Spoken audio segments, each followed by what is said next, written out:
Ladies and gentlemen, we want to get started, and those of you in the audience who know anything about Washington or about me, we don't always start on time. So it's 5:04, that's pretty close. Or 5:05, that's pretty close. No, but I wanted to start because I know we've got a great symposium, and I want to cover some ground before we do that. First and foremost, to say this is an honor and a privilege for me is an understatement. And wow, do we need some good news. So it'd be nice to spend time today on something very positive, the life and the public service of Marian Tasco. So let's start by giving her a round of applause. I keep going, yeah.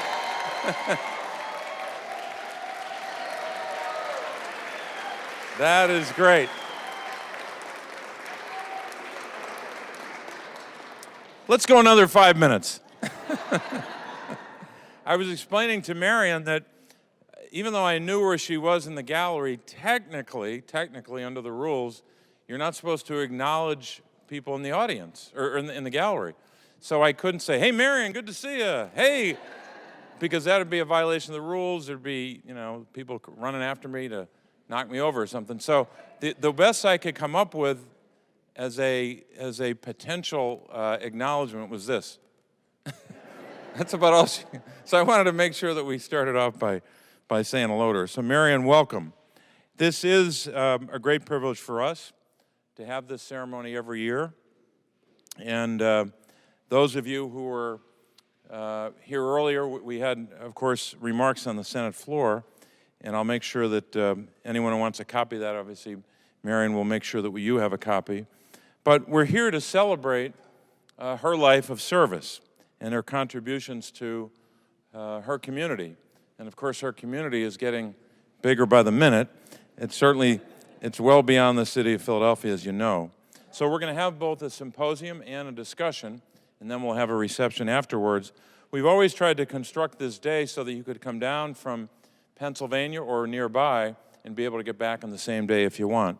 Stay as long as you want, but most people can get back tonight if you want to. I'd also like to acknowledge, in addition to our guest of honor, those who will be at the table here for the symposium. Of course, Monique Braxton, our moderator. Where'd Monique go?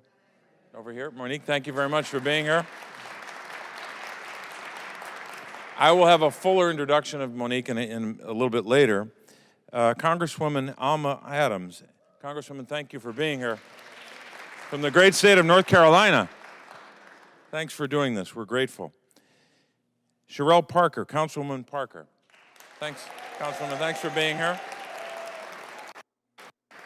This next person I don't know very well, Joanne Bell.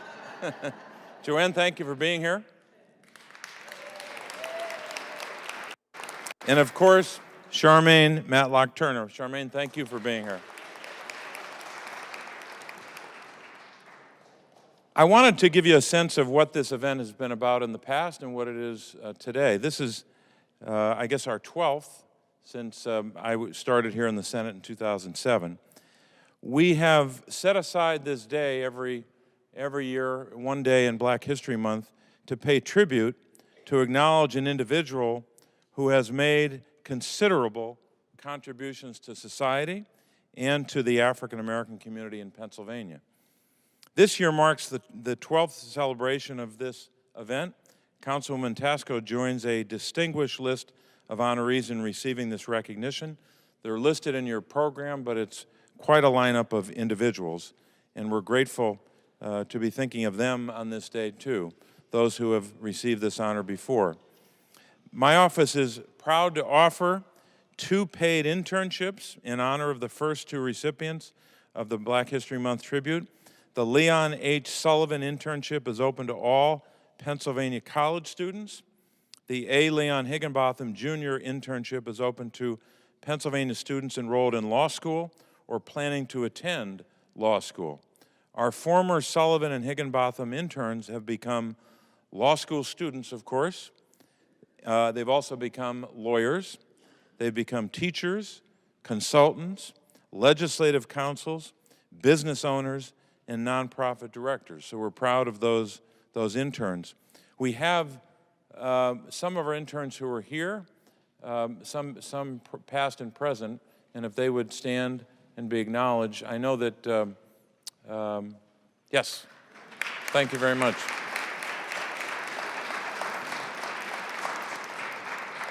While many of these interns have taken different paths in life, they're an inspiring group of young people and give us hope for the next generation of leaders, something which is particularly relevant this year as we celebrate Councilwoman Tasco's work to inspire new leaders. And I'd also like to say that at this time, we want to recognize a group that the Councilwoman feels very close to. Two groups who traveled to be here in Washington with us to join us in this happy occasion. And I'll talk about both groups. I'll introduce them at the outset. The Lynx is one group. Let's give a hand to the Lynx.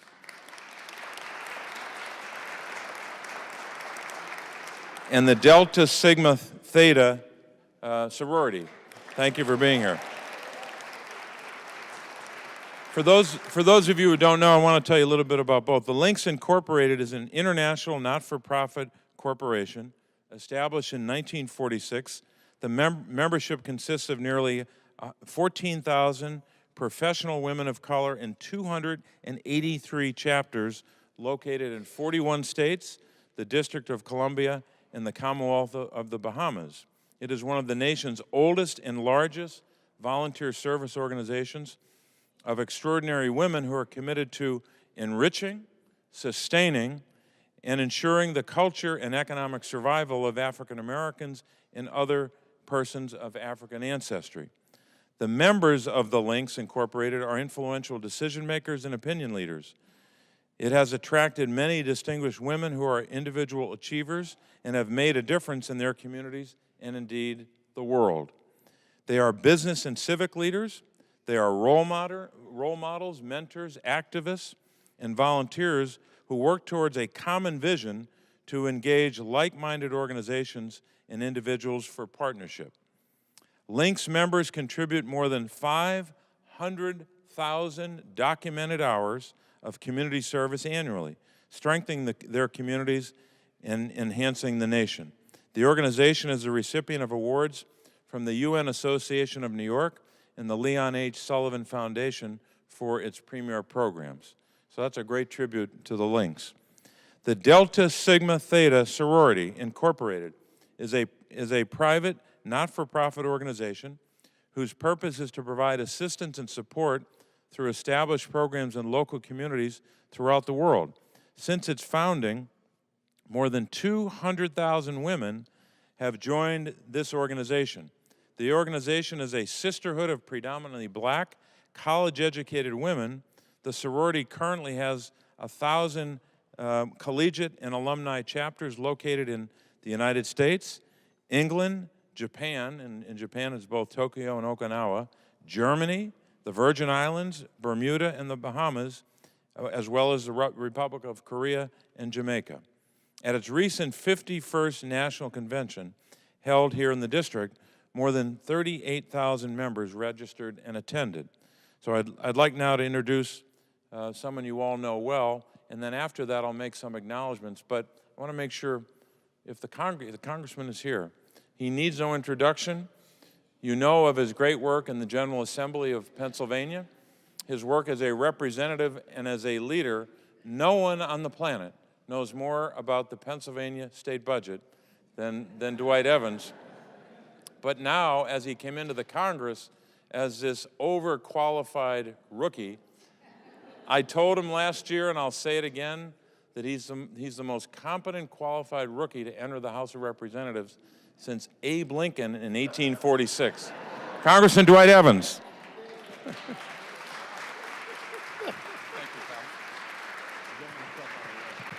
I first have to respect to the great one here, Councilwoman Adams. She teaches me an awful lot, so I want to make sure I pay respect to her. Seriously, there's no question. It is my pleasure to join all of you about someone we have all known for an awful long time. Someone who has not been bashful, someone tell you what she thinks, what she feels. Even if you don't want to hear it, she gonna give you an opinion, right? Everybody know, and we better known call it the boss, because she does give her opinion. And I see a lot of heads nodding. So I'm happy to join with everyone who's here for what Tasco has meant. She's meant a lot to an awful lot of people in the city of Philadelphia and the Commonwealth of Pennsylvania and this nation. And I joke with you about Councilwoman Adams because first thing she says to me is, make sure you touch base with her. And Adams, seriously, from North Carolina, has also been a fantastic person. She has been mentoring a lot. So between Adams and Tasco, they both have been a power force. So I want to say thank you, Tas, and congratulations for all that you have done. Thank you very much.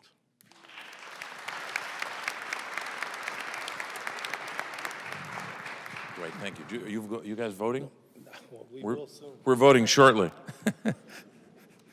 So I wanted to also acknowledge some individuals here who have worked with Marian for a long period of time, some more recently, members of the Philadelphia City Council and others who served with her. And this will be a partial list. We'll be updating it as we go. First and foremost, starting with members of council currently, I know we have Councilwoman Blondell Reynolds-Brown. Blondell, thank you for being here. Former City Council member Donna Reed Miller. Donna? Oh, Donna, thanks. I saw former Councilman George Burrell in the back. George, thank you very much. Also, State Representative Isabella Fitzgerald. Isabella? And let me see if I may have missed one, and I'll update it as we go. And obviously, other elected officials who are here, but also we're joined not just by legislators, but of course, we're joined by the new district attorney in Philadelphia, Larry Krasner. Larry, good to be with you. Thank you. And I'm told we have also, as well, the son of Reverend Sullivan, Matthew Sullivan. Matthew, where did he go? Over here? Oh, over there, thanks. Well, thanks very much. Let me move on with our program, and I'm going to be running to vote, and then I'll come back. You don't need me for the early part of the discussion. But I wanted to, as we had mentioned earlier, our panel, and I'll introduce our moderator first. But you know from your program the biography of each of our panelists, and I'm grateful they're with us today because each of them knows a lot about service. Each of them knows a good bit about the life and contributions of Marian Tasco, but I think we can have a very broad discussion about her life and her service, but of course in a larger sense we're here to celebrate public service itself. This room, many of you might know some of the history of this room, a lot of important hearings in this room, a lot of history made. But as a politician, I like to also acknowledge, in addition to those great hearings, which I won't mention because I'll leave an important one out, but I'll mention two politicians who in their time were allowed to announce their candidacies in this office, or in this room, both in this case for president. John Fitzgerald Kennedy and Robert F. Kennedy announced their presidential campaigns in this room. So it's a good room to be in for a lot of reasons. We're grateful for that. Now, that's all I can say about politics. I won't go any further. But let me introduce Monique. Monique Braxton, as our moderator, is an Emmy winner, a 2016 Broadcast Pioneer Hall of Fame inductee.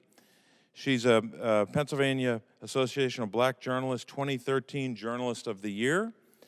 For 16 and a half years, Monique's exclusive interviews and compelling coverage of breaking news made her one of Philadelphia's most respected journalists. She anchored NBC 10's Weekend Edition newscast from 2000 to 2004.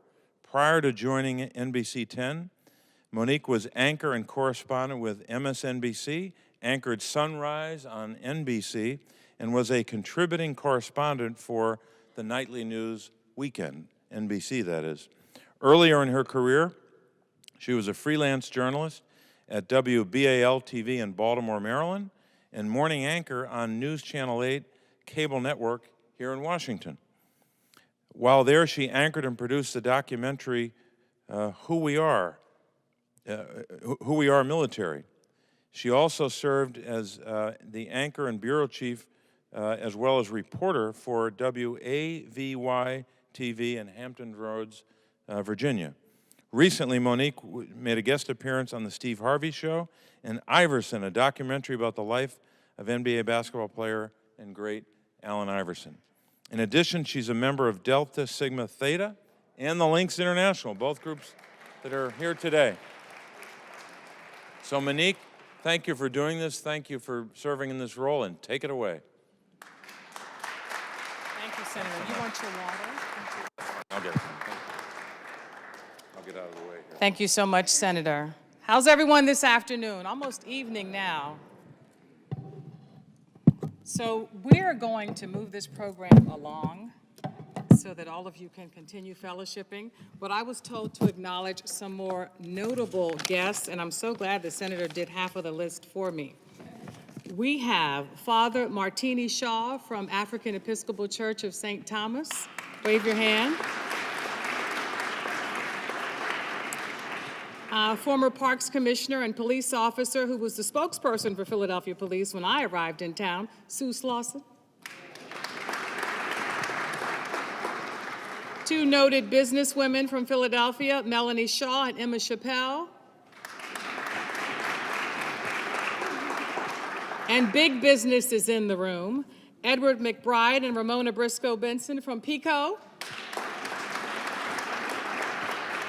She's retired now and loving life, but dearly misses the convention center. Wanda Paul, retired from Philadelphia Convention and Visitors Bureau. Linda Miller, former Parking Authority spokesperson. I used to bug her all the time. We understand that the Pennsylvania Attorney General is on his way. Josh Shapiro is making an appearance a little bit later. And much of the work behind the scenes, these people you don't know unless you're a politician, they are Pete Wilson and Bill Dabo, ward leaders. Where are you?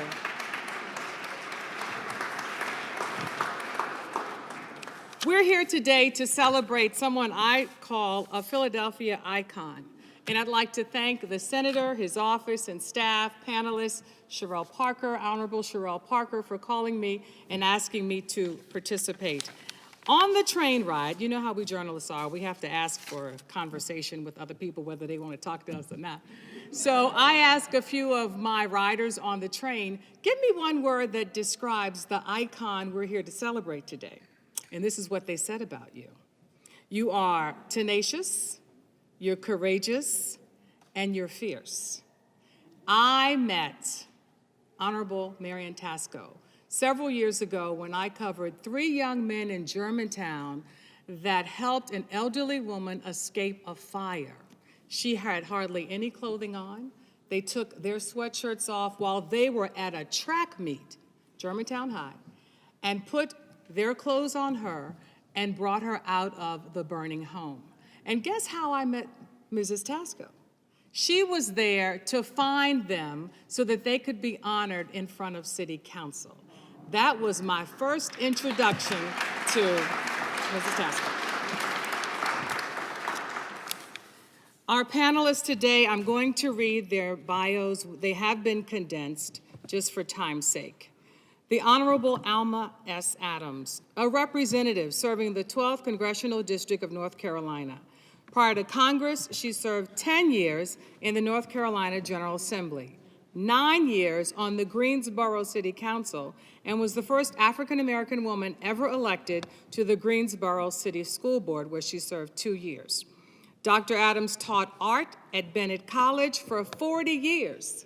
She looks like she's about 42 right now. And she continues to promote quality education for all students throughout her career. The Honorable Cheryl L. Parker, whom I thought was Mrs. Tasco's daughter when I first arrived in town. She serves on the 9th Council District in Philadelphia.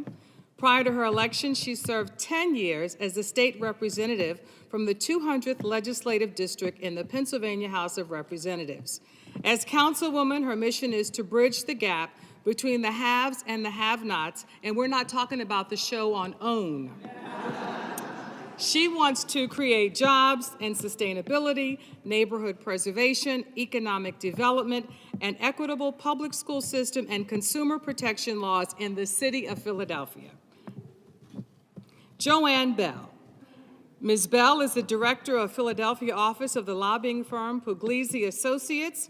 Prior to that, she has previously served as the founding executive director of the Governor's Advisory Commission on African American Affairs during the administration of Governor Robert P. Casey Sr., as well as the director of the Philadelphia Mayor's Office of Affirmative Action. She's also been honored by dozens of organizations and been named an NAACP Trailblazer. Charmaine Matlock Turner. Ms. Turner is the president and CEO of the Urban Affairs Coalition, founder and chair of the West Oak Lane Charter School. She's also a senior fellow at the University of Pennsylvania's Fels Institute for Government and serves on numerous boards and commissions. She, too, has received many awards and honors for her commitment and hard work for families and communities. She's a nonprofit leader of the year by KYW Radio, which is a Philadelphia news radio station, and she's also on retainer for Inside Story, and you probably wonder, what is that if you're not from Philadelphia? That airs on the ABC owned and operated station in the city of Philadelphia. Salute our panelists, please, audience.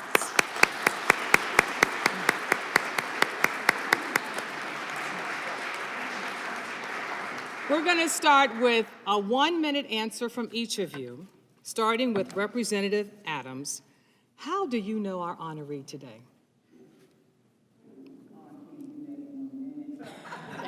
I want to know, who the hell did you leave in Pennsylvania? You got all the people here. Marian Tasco actually is related to some very good friends of mine who I actually taught at Bennett College in Greensboro. And I've been friends with the Wilson family for many, many years. And that's how I first met her. But she also served as our chair of the Board of Trustees at Bennett College. So, I mean, that's not in her small bio here, but she's done a lot of work outside of Philadelphia. And so it's just been a real pleasure for me to follow her work and to have her here today. And I said, you got a great senator, because I don't have a senator that would do this for me, but all of the people coming, all of these folks that came from Philadelphia. And let me just say, North Carolina claims her too. Because she's been not only a force and somebody that I've looked up to for many, many years, but all of the folks in North Carolina send their love to you. Councilwoman Parker. Thank you. I was introduced to Marian Tasco in February of 1990 by a young lady named Councilwoman Augusta Alexander Clark. And she was then the chair of City Council's Committee on Education. I was the recipient of an award for the Black History Month Oratorical Contest, something they would do annually under the leadership of Dr. Constance E. Clayton. And Gussie grabbed my hand and took me up to Tasco after the presentation and said, Tasco, this is Cheryl, she's the winner, and she's in your district. And in essence, on that day, for those of you who don't know, my biological matriarchs had officially been deceased. I mean, my biological mother, my grandmother who raised me, my great Aunt Vi, those women, they were no longer here. I am telling you on that day that God in his infinite wisdom deputized Marian Tasco, Augusta Clark to boss me around and tell me what to do. But I learned constituent services, how to keep a person's water on in room 577, City Hall, which is her office where I intern. So I was introduced to her by Gussie Clark. Ms. Bell.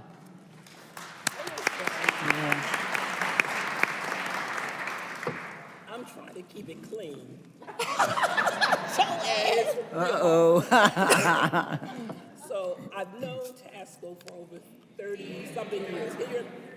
Is it on? Is it on? Okay, can you hear me now? Yes. I've known Tasco for over 30-something years, and I would say that she got the name Boss Tasco because she's the boss of all of us. So we had a women's group that was formed after I met Tasco, and we called ourselves The Group. And it included Gussie Clark and some others that are no longer with us.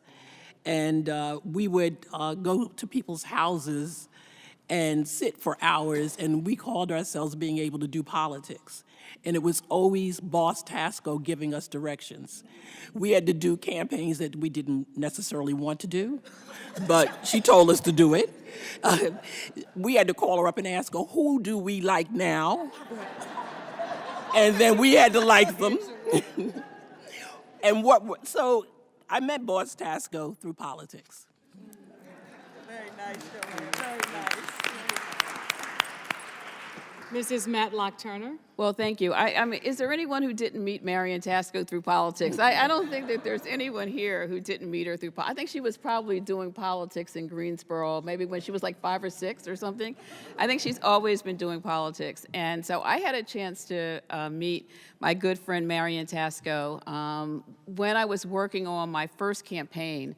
I had the luck, I think, of showing up at an event called Mount Airy Day and ran into a friend of mine, John White Jr., who I think just came in the door in the back.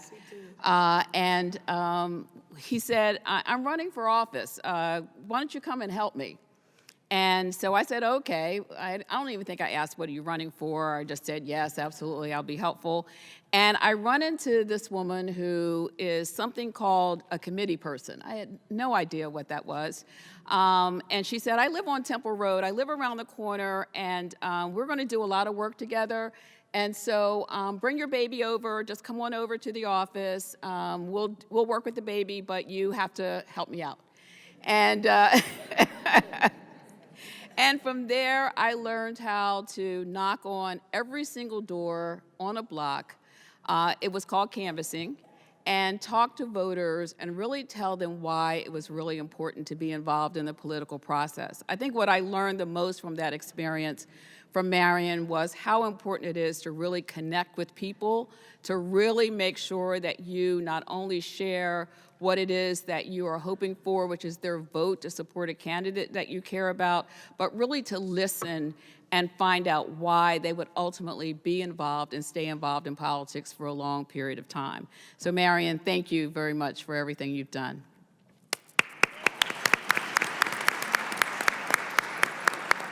So she's tenacious, she's courageous, she's fierce, and she's been a mentor to so many women in this room. Congresswoman Adams and Councilwoman Parker, you have no doubt faced challenges and barriers in both of your careers as fellow elected officials. Share with us how Ms. Tasco helped you climb the mountain, break the glass ceiling, and defeat those challenges.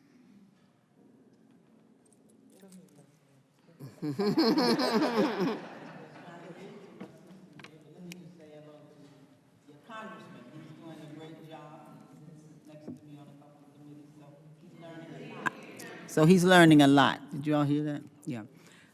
Well, let me just say that I heard everyone here say that Marian, they met her in politics. She's always been in politics since I've known her. As a matter of fact, her family talked to me about the councilwoman before I even had an opportunity to meet her.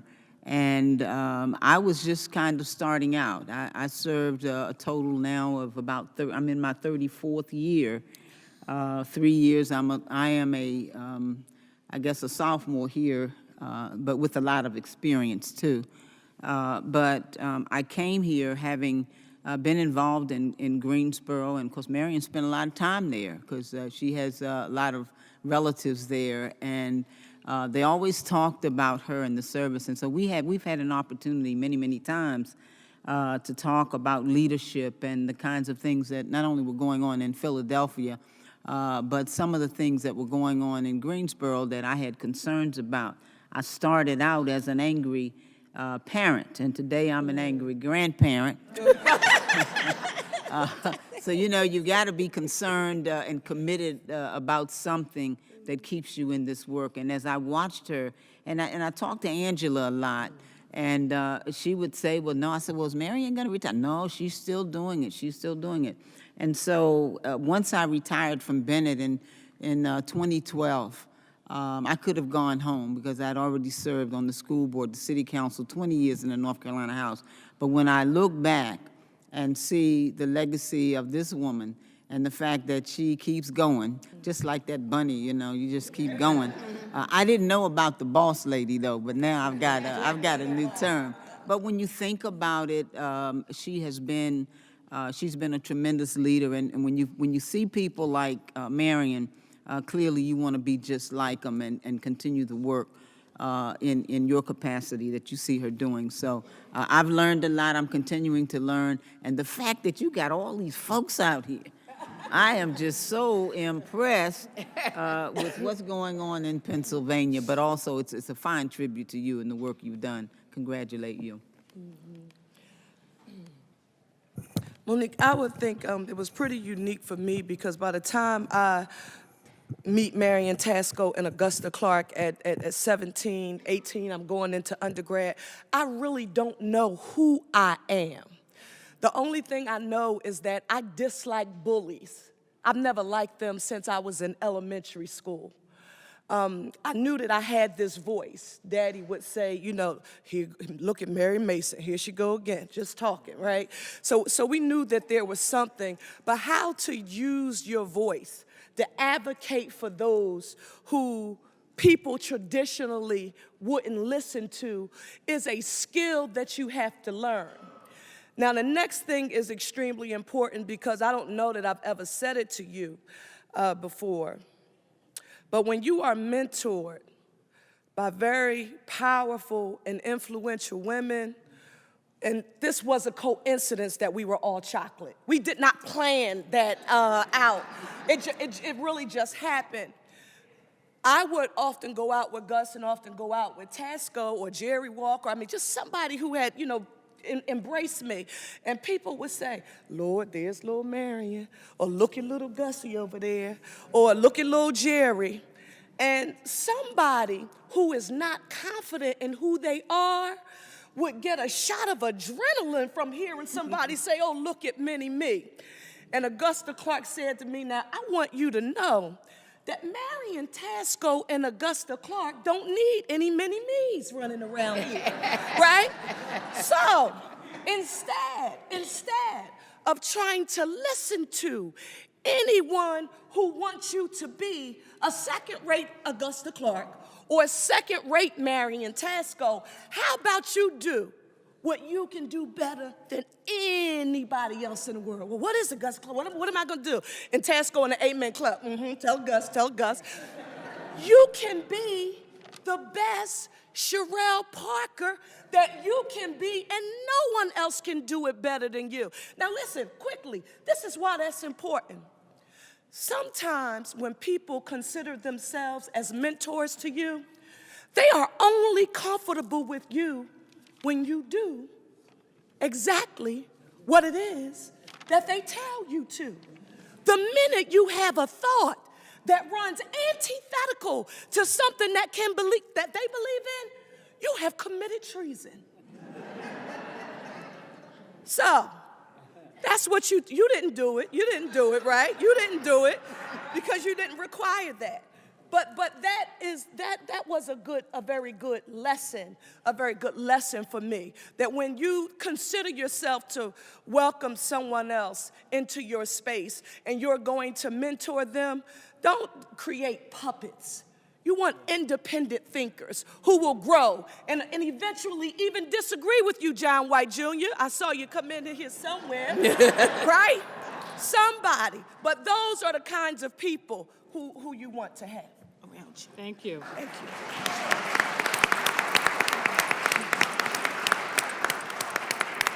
And as an elected official, it's very important to form strategic partnerships with community leaders. So Ms. Bell and Mrs. Matlock Turner, share with us the importance of those partnerships, those strategic partnerships, and how Mrs. Tasco helped you all form them. You want to go first? You gotta go. Joanne is handing me the mic because she's got another story she's got to clean up. It's into me. I know.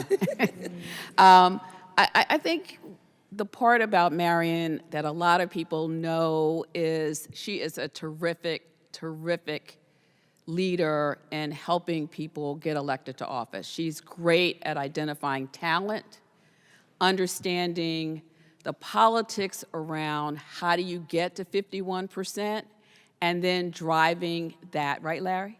And then driving that through. Oh, she's so cute. But the other side of Marian Tasco is the part that is about public service and about community and giving back. Whether I talked to her last week or last year or 10 years ago, she's going to tell me about the house on the corner where someone put out their trash on the wrong day and is making the entire block look bad. She's going to tell me about how happy she is that the Dorothy Emanuel Playground has finally been completed and that kids in the neighborhood are going to have an opportunity to play there. When I first became president of the coalition, thank you, Congressman Evans, I had an opportunity to inherit a group of bankers who had been traditionally a part of the organization. We've been working around making sure that we were ending something, and people know the term redlining, which means where people were not lending into communities of color. And Councilwoman Tasco had just completed work in City Council, which many of you who were in the chamber today would have heard about, around predatory lending. And when I had a chance to talk to her about that, I said, we can certainly, as you've done, go around the country and make sure that people know that this is an absolutely terrible thing and it's costing low-income people not only a lot of money, it's also costing them their homes. But the other part is that if your roof is leaking and your heater is broken, what are you supposed to do? And so she worked as a member of the Urban Affairs Coalition Board with me and with other members of our team for us to create a new initiative in Philadelphia where we just released, Marian, the 14-year report, thank you very much, where we were able to get banks to lend over $8.8 million back into low-income communities throughout every council district in the city of Philadelphia because of the work that you did on predatory lending. Thank you so much.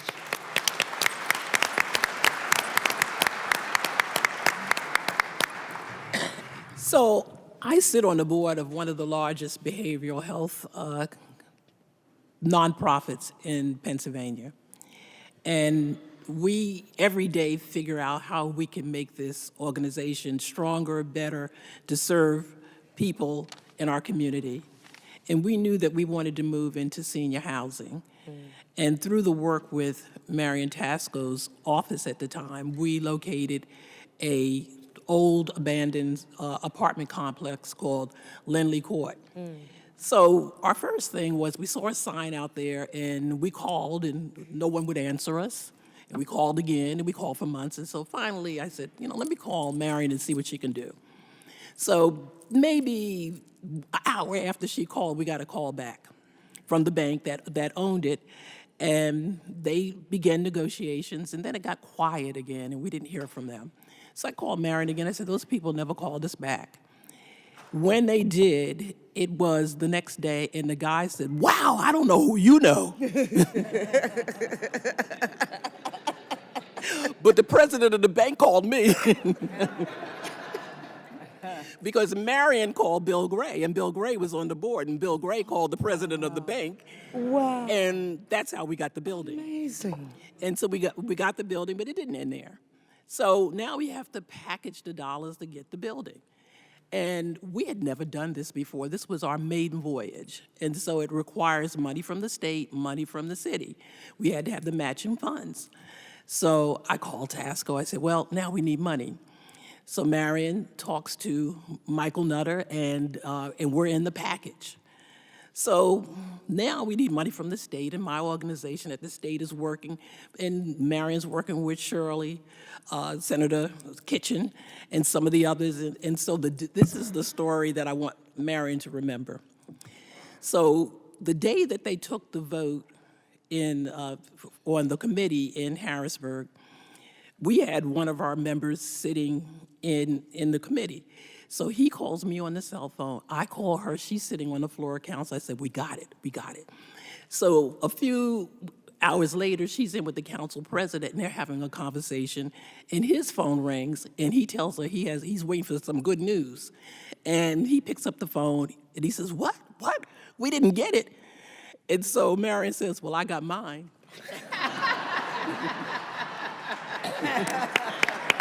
Sounds just like Joanne. You sound just like Oh, you a mess. Ladies, we so often hear the term public service. But really, what is public service? I mean, are you paid? Are you paid union dues, union wages? What is public service? I'd like to ask each panelist to define public service, and what advice would you give to a young woman who'd like to get into public service?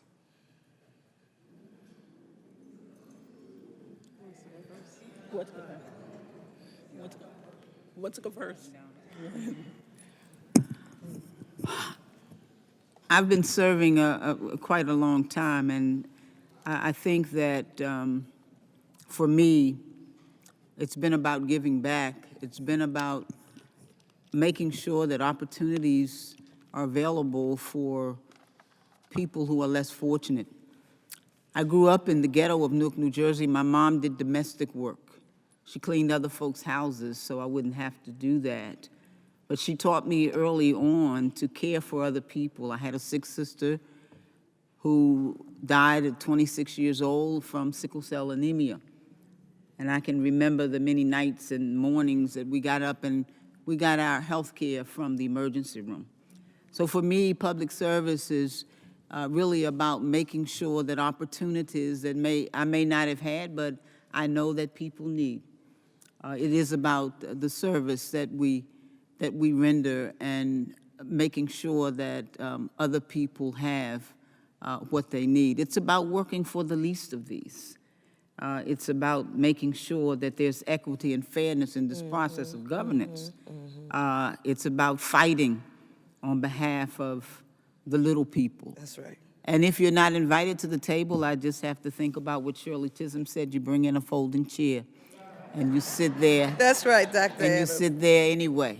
But I think it's so important what has happened, and when you look at our country today and what's going on, we go out and we vote, and I know everybody in here is a voter, so I don't have to talk to you about that. But we go out and we vote for people to serve us. And we find so often that they serve themselves and they don't look back to think about the people who elected them. We're having a struggle right here in Congress right now when you've got 80 and 90% of the people concerned about the safety of our kids in our schools. And yet people who sit in Congress want to make their own decisions and not look back and really help those people. So, you know, I think we've got to take service very seriously. It is the rent we pay for living on this earth. And I think you have to make sure that you're serious about it and that you are committed, not just concerned. There's a difference. When you're concerned, everybody here is concerned about something. That's right. And when you're concerned about a problem, you usually just talk about it. You talk it to death. You have a meeting about the problem. Go ahead. And you don't do much Dr. about Adams. it. Go ahead. But when you are truly committed, and we've got it right here, when you're truly committed, you don't just talk about it, you do something about it, you act. And your position is never negotiable. For me, that's what service is all about. Thank job, Dr. Adams. Yes. When I think of service, I think using your God-given gifts and talents to help improve the quality of life for somebody who is not a part of your family. Cheryl, why do you say that? Joanne Bell and I just had a conversation. I was calling a dump on you probably about 2 weeks ago. It wasn't a week, 2 weeks ago. I was calling to dump because I have a very challenging time watching people who want a round of applause and or to be lifted up for doing something that they publicly say that they are committed to. And it seems sometimes that they don't like it unless they're being lifted up themselves. And I sort of internally like struggle with that as an elected official, because like for Dr. Adams and I and like Task, like you see us, but the women who provided the public service to keep the organization moving were like a Donna Blatch and like a lady named Flo Burnley, and like you may not have known who they were, but they were the people who provided services to people, and we were the people getting like the round of applause. And so for me, it's are you willing to use your God-given gifts and talents to help uplift and improve the quality of life of someone else, even when no one knows that you've done it, without getting a round of applause for your great duties? And do you want to do it enough where you help to make the person self-sufficient, or do you want to do it just enough to keep them leaning on you? I don't know. I've been seeing a whole lot. I might be in a pessimistic place right now. A lot of bad stuff in politics, but I'm just sharing with you that that's sort of what I think that we should remember. You do it to serve and to sort of not get a round of applause.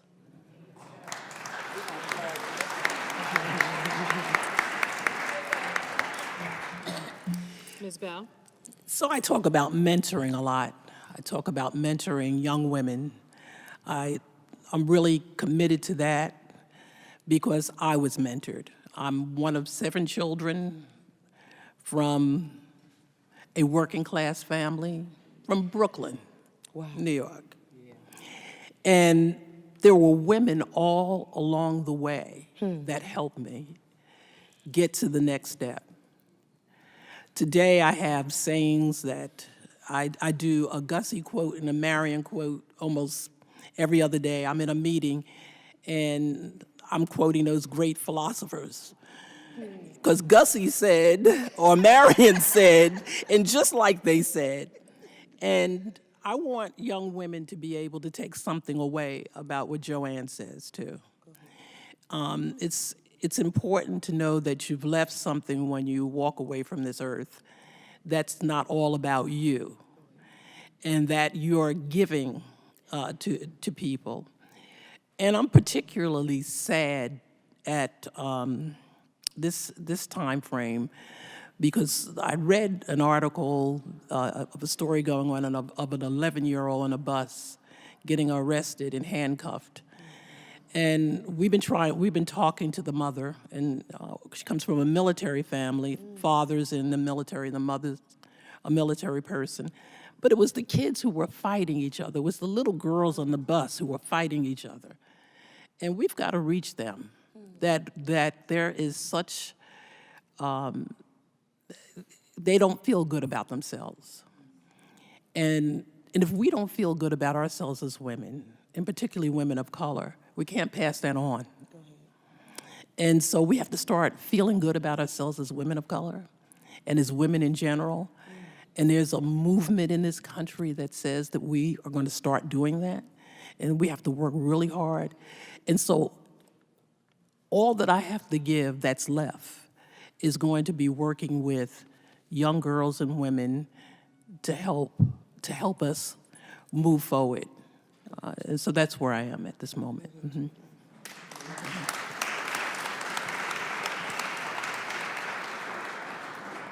Mrs. Matlock Turner? Well, I think the definition of public service are the 3 women you just heard speak on this panel. whether you are someone who is aspiring to run for office, and I do really want to encourage women to continue to aspire to run for office. It is absolutely critical that for those who do see that we have more to give than we want to take, that we will be there to hopefully fight through, I think, one of the most negative political periods that at least I've experienced. And I've been around a little while. And so we're all sort of feeling, I think, a little bit like, okay, did we put all this time in for things to be like this? But I remember my good friend, Bill Miller, his wife is here today, Linda Miller. We used to say there are people who get things done, and then there are AOPers. Now, I don't know if you guys have heard of AOPers. Derecha, you might remember, right? Articulators of the problem. And yes, as I heard Congresswoman Adams talk about people who have concerns, I think that was the term that we used for people who just had concerns. But I think when you are doers, when you are a worker, when you really sort of reach back and try to help that next person, right, Arun? And really connect and see the fruit of your labor. When you see a young person that you've helped get a summer job, or you see someone who has completed college because you've been able to connect them to a scholarship, it has to be those stories, it has to be that impact that keeps us going, that keeps us voting, that keeps us engaged, that keeps us reaching back, even at a time that feels awfully hard right now. Thank you, ladies. As I listened to the four of you, I thought about the things that you capitalized on. And when I think about these things and look at this list, I think about Mrs. Tasco. Committed and concerned. You may not always get the recognition. Teaching other young girls that they have to feel good about themselves and be a person who gets things done, not just an articulator of the problem. And I had never heard those acronyms before. You know, Philadelphia is full of acronyms, but I'd never heard that one before. So we're going to open the program up now, and I understand that John White, I'm supposed to call him to come up to ask the first question. I've never met Mr. White, so you come on up. You're another Philadelphia icon.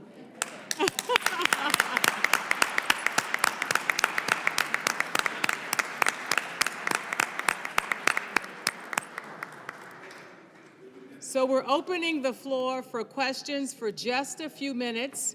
And Mr. White, I don't know if you knew it or not, you are making the first comments or asking the first questions.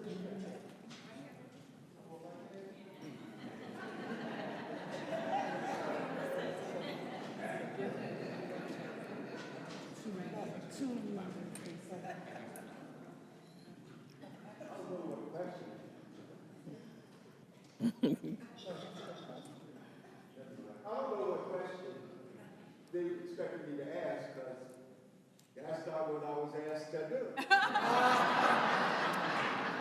Tell it. You do what you want to do. Do what you want to do. I'm going to do what I want to do. And I think we know what that is. What's new? He's off the reelection.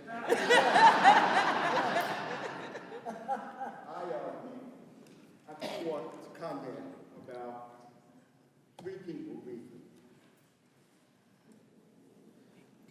You're talking about listening to Marian Tasco in the context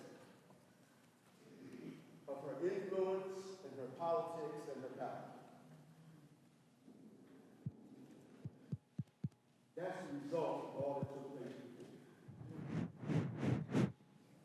The Marian Tasco that I will not forget, the Marian Tasco that will always be in my memory, is the one who cared about herself. Yeah. This is the one that rode around and spoke real that the car Joe Howe used to drive? She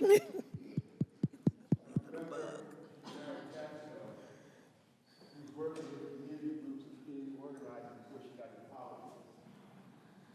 And a very coalition. All that issue created a person, public persona that you honor today. That's a real citizen. A lot of times people will look at Marian Tasco, who was successful, young people, and they'll say, he didn't go through nothing. You got yours. And not understand the struggle to allow folks to get there. This is a remarkable person. She didn't just mentor women. I wish to be where I am or who I am without Africa. Without salvation. Because they were there when nobody else was. How quickly we forget. Do we blame you? They were there when no one, I'm not talking, that's not exaggeration, when no one, she became a committed person because I, 54, 88 something, right? Oh, my Lord.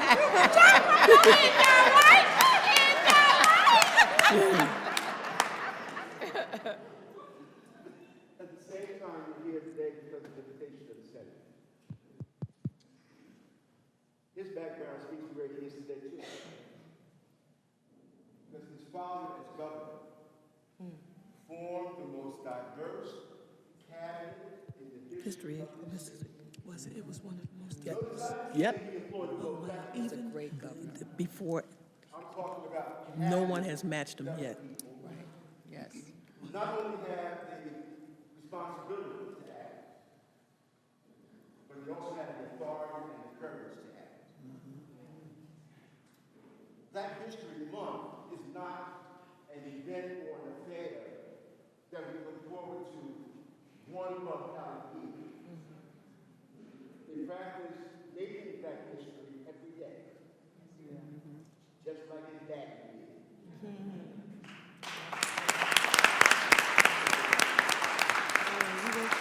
I work for the But certainly on this occasion for Marian,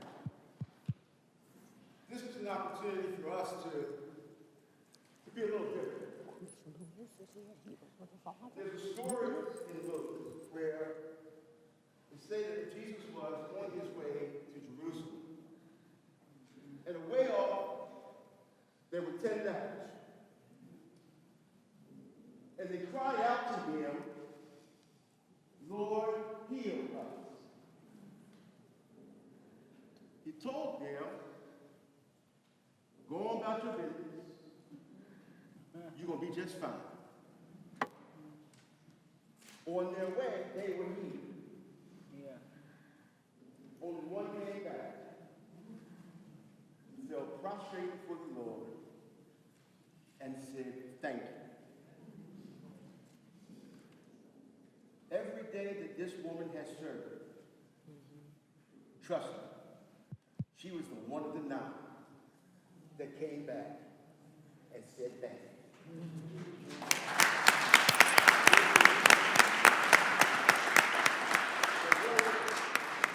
Her work, her gratefulness is to have the opportunity to make a difference in somebody's life. And now it's her turn. I ain't gonna fall prostrate.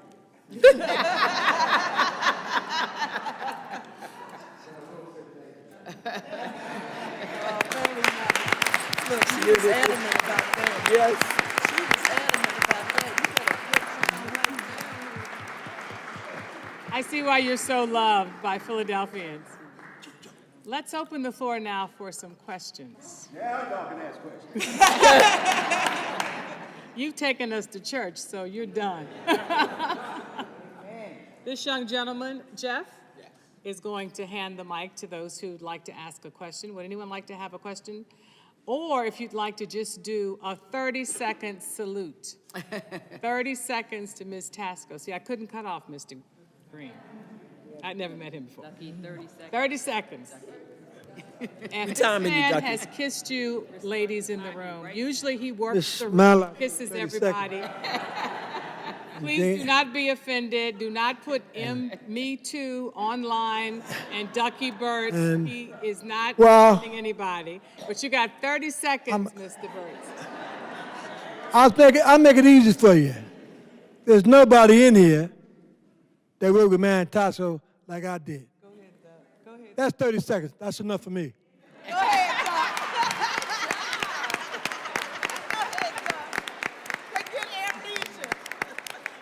Thank you, Mr. Bird. I've been told to adhere to a serious time schedule because folks are trying to catch trains back, and a few folks here have to vote on the floor. So, yes. My 30 seconds don't start while you're talking, right? I just want, it is, everything that's been said about Marian today, I think is absolutely true. The one thing I would add, it's hard to be here and not mention Bill Gray. I think the great thing about Marian, and Bill Gray used to always say, if you do the job that is in front of you, God will open the door to the next job. And Marian waited her turn. While she was waiting her turn, she was doing the work of the Urban Coalition. She was doing the work in the staff of Bill Gray. And then it was her turn, and she has served greatly going forward. It's an honor to be her friend.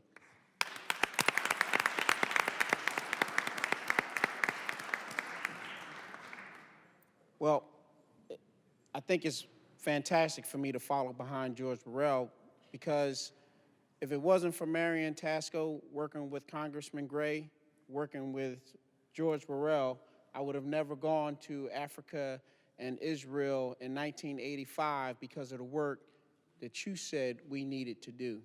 So I thank you for challenging us. I thank you for working with him to help me, and I am very grateful. Thank you.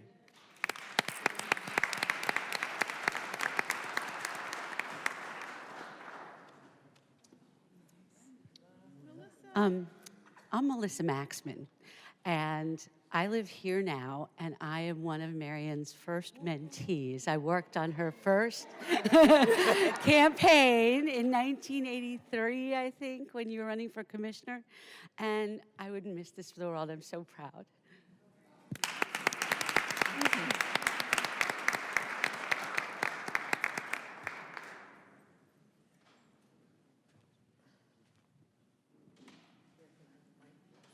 Oh, Hi, Marian. Marian and I go back to 3 years old from Greensboro, North Carolina. We were classmates. On the weekends, she would come to visit her grandmother, and we were the little group. So, Marian, you know I love you and followed you. Delta Sigma Theta, all the others. God bless.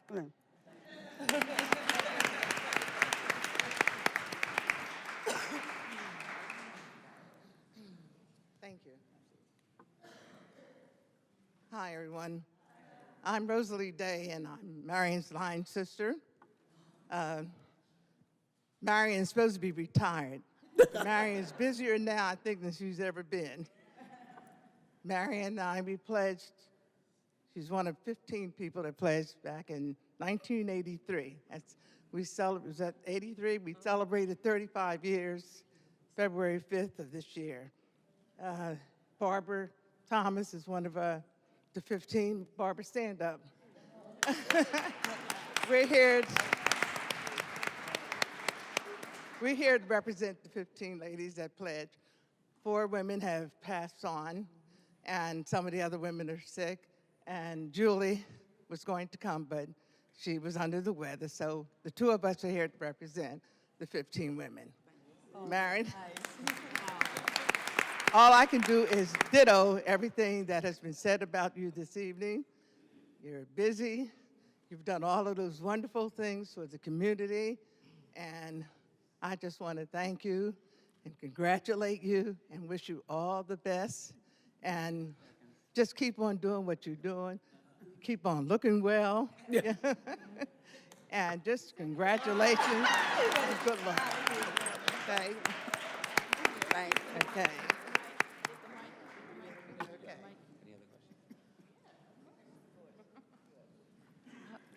please You got to stand up. want to give it back. Come on, granddaughter. I want to give it back now. Hello, everybody. Hello. I'm Marian Tasco's granddaughter. I'm Charlie. I'm one of the 3 grandkids. I want to say thank you for everything, Grandmama. I look up to you ever since I can remember. I've been to a lot of places and I've witnessed a lot of different things that I probably wouldn't have been able to experience because of you. I look forward to more time with you. I'm about to cry. I love you and thank you for everything that you've done for me.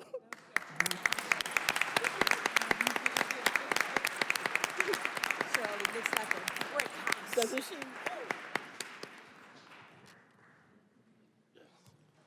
Hello, Charles Tasco III. I know a lot of people know me in here. I don't know this lady as my councilwoman or my mentor or any of that. I know this lady as my mother, Mama Taz. And Mama Taz has been there for me all my life. And she tried to steer me straight and narrow and give me a great, good education, and she did. And I went astray for a while and couldn't get myself together. But my mother always stood in there and helped me. She always gave me positive thoughts and positive feedback and tried to put good people in my life. And I just want to thank you, Ma. I'm just so proud of you. And I know one thing, I quit a lot of things growing up. But one thing, when I married my wife, you would not let me quit being married.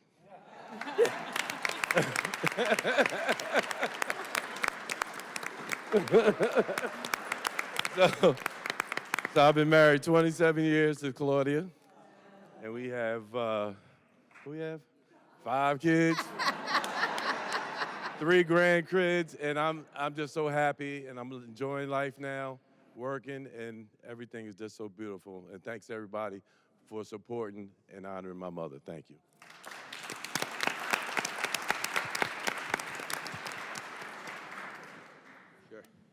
I only get 15 seconds because I got to get 15 seconds to my wife.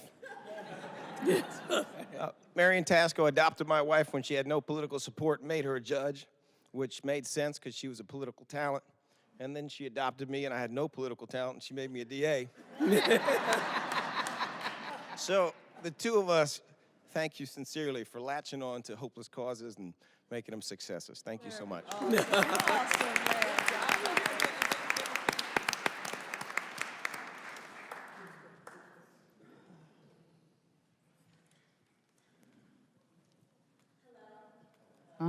My name is Melissa Scott, and I first met Tasco in '97 when I was a senior at Creative and Performing Arts, and I won the African American Oratorical Contest. And I still have the picture today, and I'll get you a copy. But I'm a product of the community in which you reared as the councilwoman, and I never knew, when people talk about how the sausage is made, and now just watching you, how positive you are, how people respond to you, and the effect and the impact that you have on our community. And I just hope to be, your legacy is just amazing, and I'm glad to be part of your legacy, and I'm just so gracious for everything you've done. You're an amazing woman. You're incredible, and I'm just so happy every time to just be in your presence and just grab whatever I can grab to embody it and what it is that I want to do. And I just thank you for everything. Appreciate you.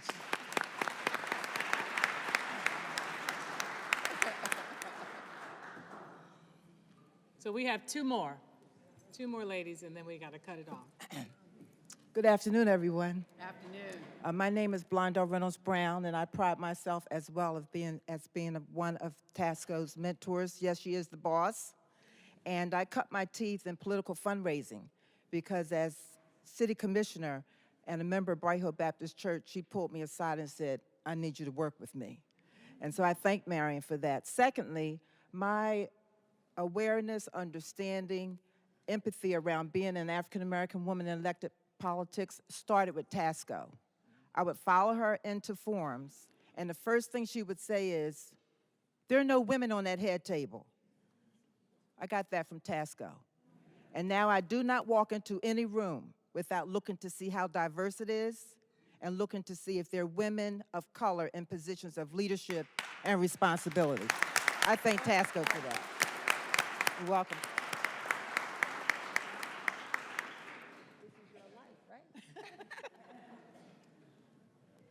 I would feel bad if I didn't speak out as a member of the Lynx Incorporated. Thank you. Because Marian is my line sister with the Lynx. So we had a wonderful experience, and although I did not share the political experiences that many of you had, when we came into the Lynx, we have to do a community service project because, as you know, that's what the organization is about. And Marian brought with her, of course, the contacts and the skills to help us put together a phenomenal project. And I do believe what you were saying, Cheryl, that the important thing is what you do when people may not know about it and give you a big hand and a clap. And Marian has been there. She's now become an alumni member, which one day I hope to soon become. But we want everyone to know that she has truly been a great person to provide so much service to the Lynx and to our community at large. And so we thank her for that.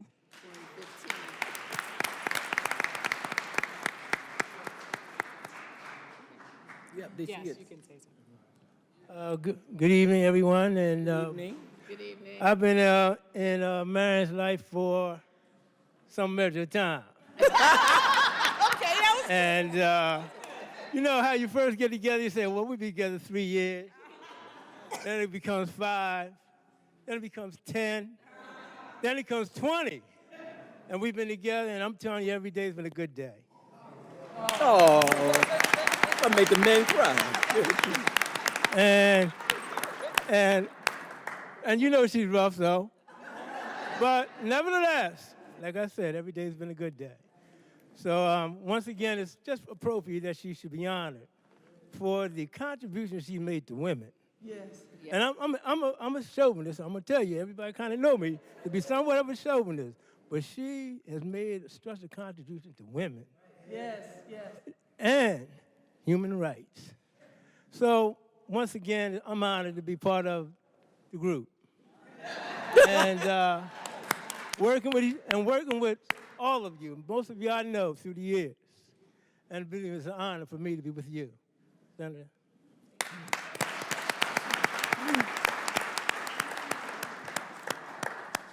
The BMF knows he better say something if he wants to go back to Philadelphia. So we appreciate you closing out the accolades. I'm now going to turn the program back over to Senator Casey. Thank you so much for inviting me to participate, ladies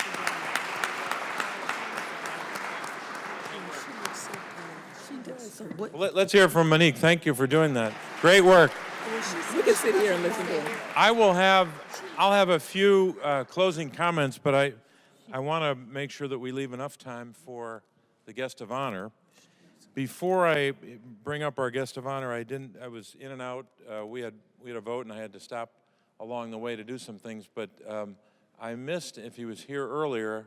I didn't know he was here, but I want to make sure that we acknowledge the presence of someone who knew both of those candidates who announced in this room, and knew Dr. King, and knew a lot of other people, and worked for civil rights long before anybody in Washington was working on civil rights, and that's our former Senator Harris Wofford, who's here. Harris, stand up. Let's hear it for Harris. Thank you, Harris.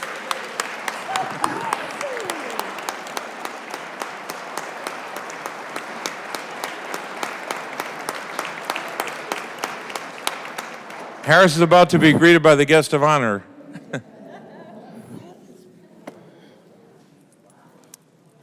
And without further ado, Marian Tasco.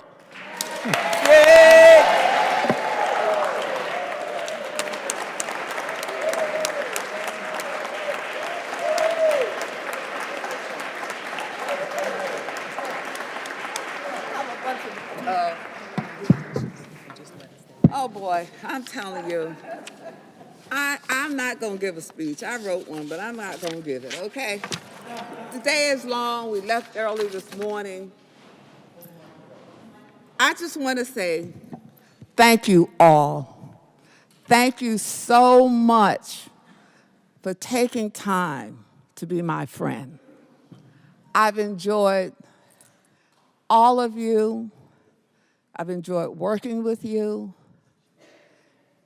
And I'm just overwhelmed. I'm really embarrassed. I want to thank my senator so much for giving me this honor. When he called me to tell me that he was honoring me during this month of Women's History Week, I broke down and cried because I never thought I'd been here with Bill Gray, and I know Dr. Clayton had been here, and Willie Johnson, and these were some really high-powered people. And I just thought about it. And I thank you for it. And I thank you for what you're doing. You're doing a great job. And I have some petitions on the bus. Signing it on the way down here. Because I want you to go back, come back as our U.S. Senator from Pennsylvania. You deserve it. And thank you so much. Oh, Lord, does she have petitions? I've known him for many, many years. When he first ran, and his father, thanks to John White, he left to go work for Senator Casey, and that's how I ran for city council. He came to ask me to run for city council. I said, me? I'm doing all right as city commissioner. So, so he said, oh yeah, the field is free. Nobody else is running. And lo and behold, I had 3 other candidates running with me. Anyway, with your help, because all of you have been with me a long time.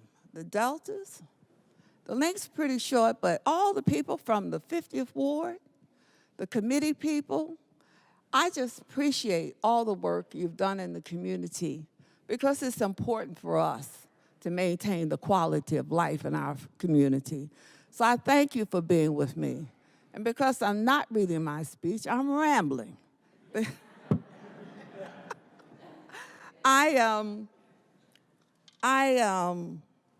went to visit, Cheryl and I went to visit Ed Rendell. And so he was on the phone. So he said, come in and sit down, I'm on the phone. And he came in and he said, put the speaker on. And this gentleman said, hi. He said, you know who I am? I said, yes, you're President Clinton. I said, do you know who I am? He said, you're Marian Tasco.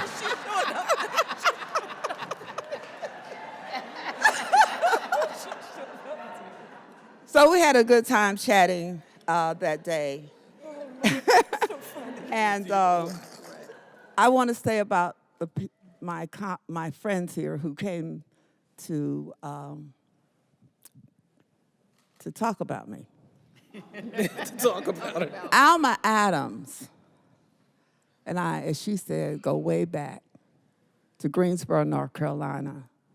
She was a friend of my family's, as she said. But more importantly, Alma was a state representative in North Carolina, and she ran for Congress, and she represented parts of Greensboro. Well, the smart cats decided they didn't want her there, so they gerrymandered Greensboro out of her district. But guess what Alma did? Alma moved to Charlotte, where the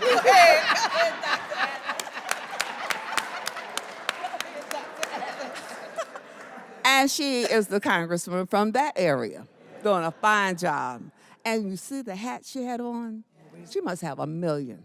She wears a hat every day, and she has a Mad Hatters Club fundraiser every year. Cheryl Parker, my daughter. Might as well say my daughter. Everybody else says she's my daughter. But she's very bossy. She comes into my office. That's why she's your daughter. I want you to go blah, da, blah, da, blah, da, blah, da, blah. I'm not doing that. I said, if you want it done, you get it done. So she started with us, Gussie and me, when she was 17, and she went to work after she graduated from Lincoln, She went to work, she taught school in New Jersey, and then she came back to work for me. And then I told her, I said, you have to run for the 200th legislative district. Oh, I don't want to run. I want to run for council. I said, but I'm the councilwoman. You can't run now.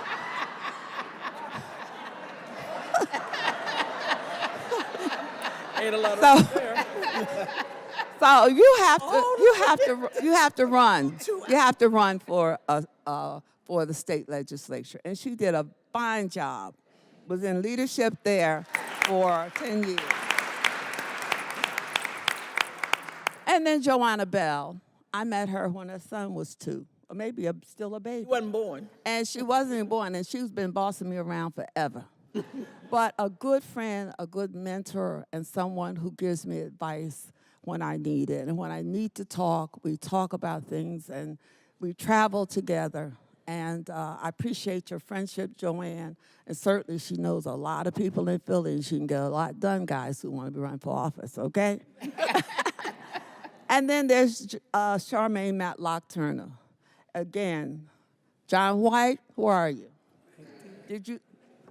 He was going to run for the state legislature, and that's when I met her. And we've been friends, we travel, and when we travel, what do? We talk about politics. And we talk about what we can do in the community to make a difference. Talk about the coalition. She and I worked there for a little bit for Charlie Bowser, my mentor, because I worked for Charlie Bowser as his secretary. I worked for Dolores Tucker as her secretary. And I came back to Philadelphia and ran Bill Gray's campaign, and I worked for him as director of constituent services. I got a promotion. So all of these women are part of my life, as all of you are in this room. You wouldn't be here if we didn't have a connection. I still see Bill Tucker back there. Bill Tucker, hey, how you doing? Thanks so much for coming. And John White, I decided to run for city commissioner, and he said, come. I think I said this before. I was in council because of him. And he went on to become a legislator, but also head of Department of Public Welfare, and did a lot to change that welfare system. So I am just so pleased to be here, and I'm gonna do something here that to give you some participation. If you are or were a state representative or senator, please stand. State reps? There you go. John White, Isabel. Who was that? Cheryl Parker. If you served in city council with me, please stand.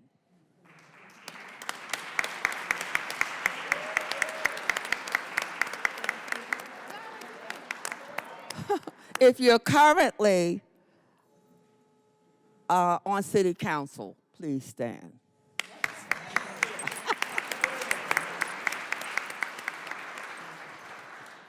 If you now serve as district attorney, please stand.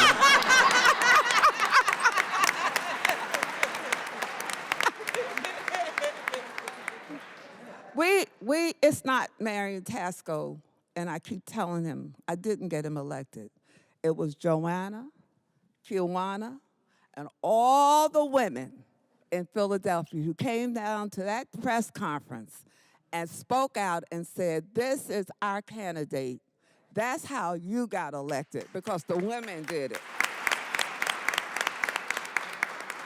The women and the men, because men had to vote at the same time.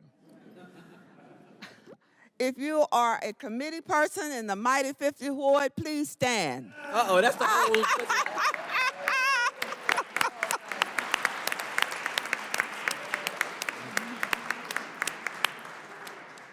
If you live in the 9th Councilman District, please stand.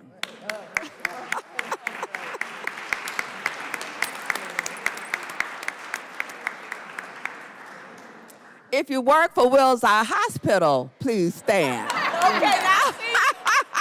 Okay. That's the director.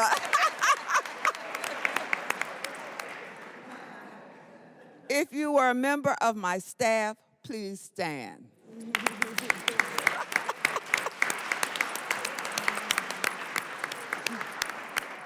If we ever worked or volunteered on a campaign together, please stand. I'm here. Everybody.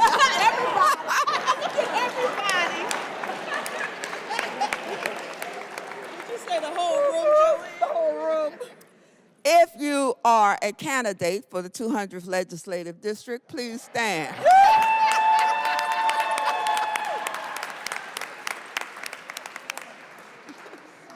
If you made it to at least one party for the people, please stand. You said if we attended?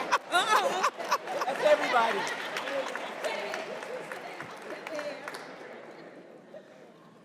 Now let's give a round of applause for everybody who has been. Oh, wow, this was on time. You put me right out.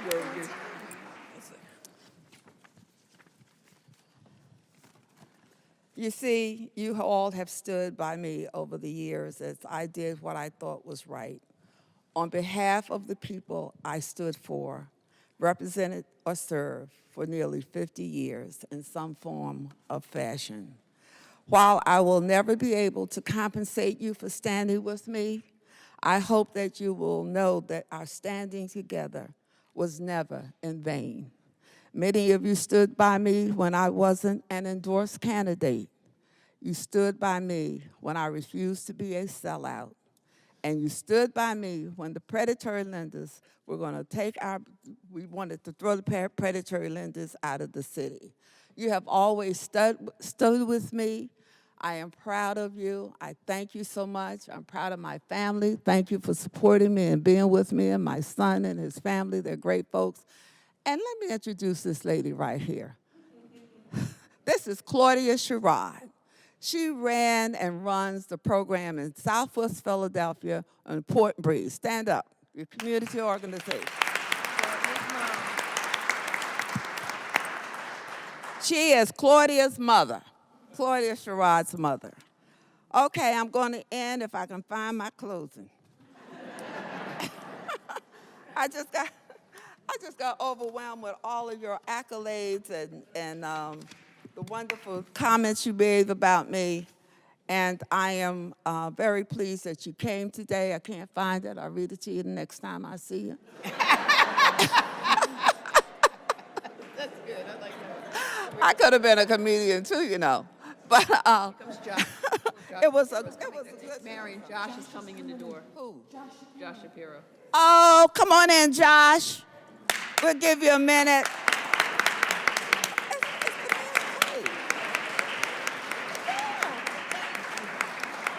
He's like, me? About, oh, here it is. Okay.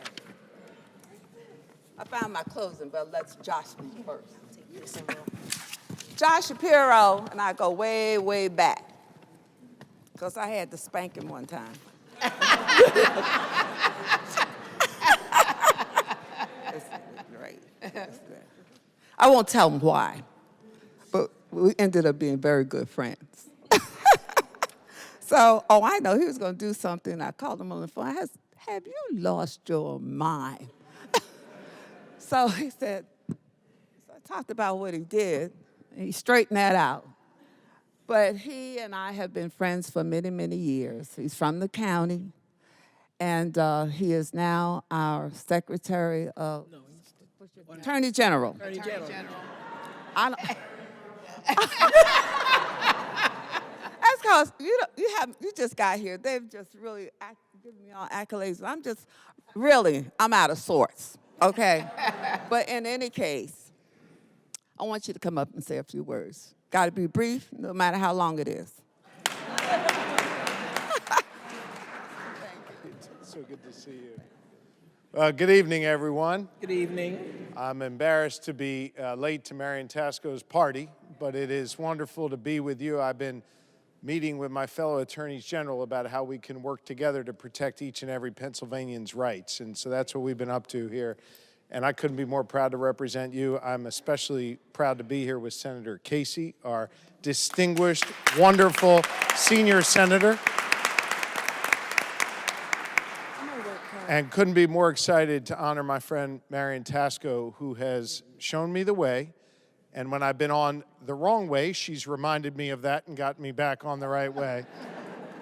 and she is just someone you look up to. And in all sincerity, Marian Tasco has taught me a lot, but the most important thing she's taught me is how to be quiet and listen and understand the people around you. And then when you speak, make sure your words count and your actions ultimately speak louder than your words. She's demonstrated that through her years of service, and she has created a new generation of leaders to continue that. People like Cheryl Parker and so many others along the way that she has blessed with her gifts and her talents. So I'm just really proud to be here.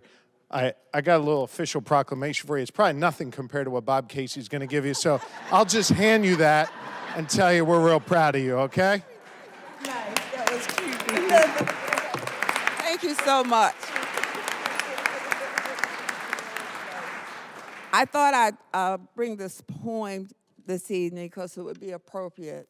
And standing here looking at you, this is the kind of room that I love to be in. It's black, it's white, it's male, it's female, it's Asian, and every other nationality that we love and support.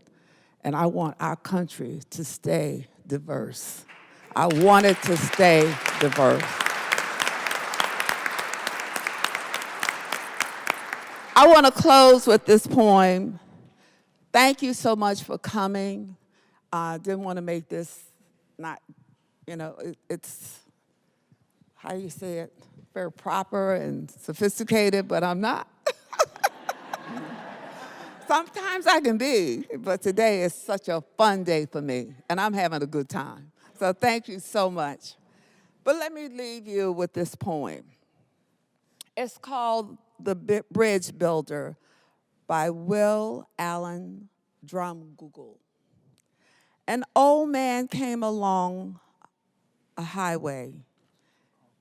An old man going a long highway came at the evening cold and gray to a chasm vast and deep and wide, through which was flowing a sullen tide. The old man crossed in the twilight dim. The sullen stream had no fear for him. But he turned when safe on the other side and built a bridge to span the tide. Old man, said a fellow pilgrim near, you are wasting your strength with building here. Your journey will end with the ending day. You never again will pass this way. You've crossed the chasm deep and wide. Why build this bridge at evening tide? The builder lifted his old gray head. Good friend, in the path I have come, he said, there followed after me today a youth whose feet must pass this way. This chasm has been as naught to me that to that fair-haired youth may a pitfall be. He too must cross in the twilight dim. Good friend, I am building this bridge for him. And that's what I ask you to do. Thank you so much. Ladies, is it on? Ladies and gentlemen, let it be forever etched in history in the Commonwealth of Pennsylvania that it was our United States Senator, Bob Casey, who deemed it appropriate to recognize our legendary Councilwoman Marian Tasco. And U.S. Senator Casey, we love you and we thank you for everything that you've done.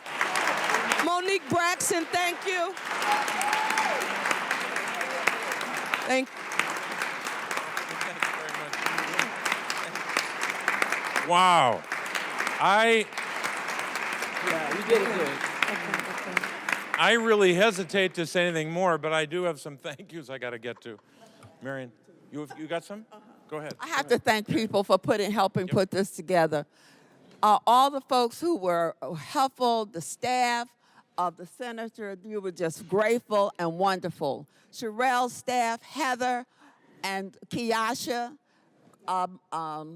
Crystal Jacobs, my former employee, she left me and went to work with someone else. But all of you who helped to put this and make it a success, I thank you, and thank you again so much. Okay. Thank you. Let's hear it for her.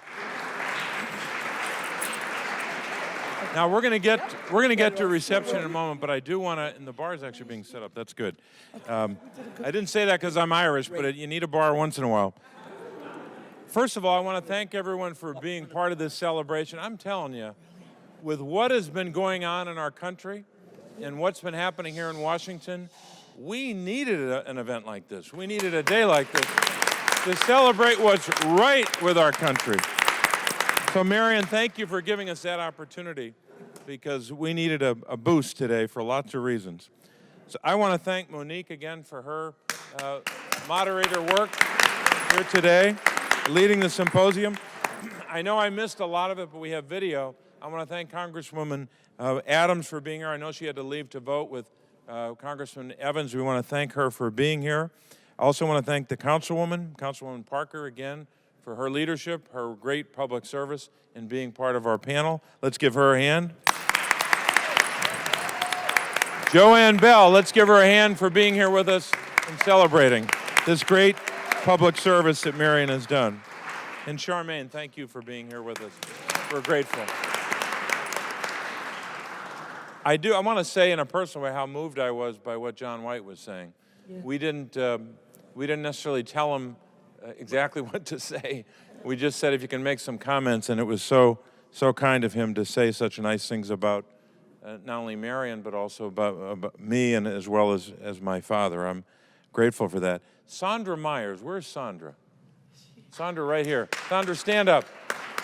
Sandra Myers, I want everyone to know this event would not be possible this year or in the preceding 11 years without her leadership, her work on this, and we're grateful. We are next door neighbors in Scranton, but we only see each other when I'm in Philly or Washington. So Sandra and my neighbor, thank you for doing the work you've done to make this possible. I want to thank our staff. Everyone knows Aaron Wilson, our state director. Aaron, please stand. And her team. Where's Noelle? Where'd Noelle go? Noelle's right here, did great work. Where's Ebony? Ebony is right next to her. Where's Jeff? Jeff's around here somewhere in the back. There's Jeff, thank you. Where's Joycelyn? She's in the back. Where'd she go? Joycelyn is back there? Might be outside, okay. And finally, Andres. Is Andres here? He may not be here. He's outside, yeah, in our press office. We do have a reception, but I do have one presentation before we go.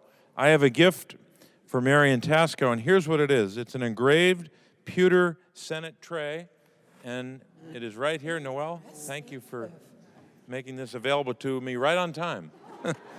Marian, congratulations. Thank you. Now, Josh Shapiro. That was good thinking. That would not have been nice.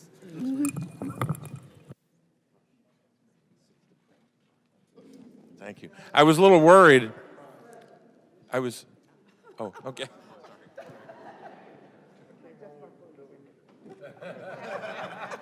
I was a little worried when Josh came in with a proclamation, so they ran to the store and got me a gift. The budget's a little tight in the federal government, but we were able to squeeze it in. No, we're grateful. Finally, let me say just one comment on my own. I didn't say anything about my own, the blessing that I've had to get to know Marian, but maybe the best way for me to say it is just like Josh and so many others here, I learned a lot from her as a leader and as a political leader, both in campaigns and in government. Obviously was one of the people whose lives she's affected in her public service. But probably the best thing for me to say, the best compliment that I could give to any public official is, frankly, something that's written on a building in Harrisburg, which sometimes you don't associate with a lot of the sentiments here today. We have a little tough time in our capital and the Capitol here in Washington. But there are a lot of good people who work here, and a lot of good people who work in Harrisburg. And if we're doing our job the right way, as Marian Tasco did it, if we're doing it the Tasco way every day, you would have a tenure in office or a time of public service which could be encapsulated with what's on the finance building in the Capitol. Here's what it says. It's in the building I worked in for 10 years in Harrisburg. All public service is a trust given in faith and accepted in honor. That's what her life as a public official was about. She knew, go ahead. She knew that power given to her in both public offices was a trust. It was given to her by the people that elected her in faith, and her service returned that faith with honor. And we're grateful that on a day like today we can pay tribute to her and all those who made it possible, her family, her constituents, and those who worked with her and continue to work with Marian Tasco. So Marian, all that's left is a party, and we want to have a party for you. God bless you and thank you.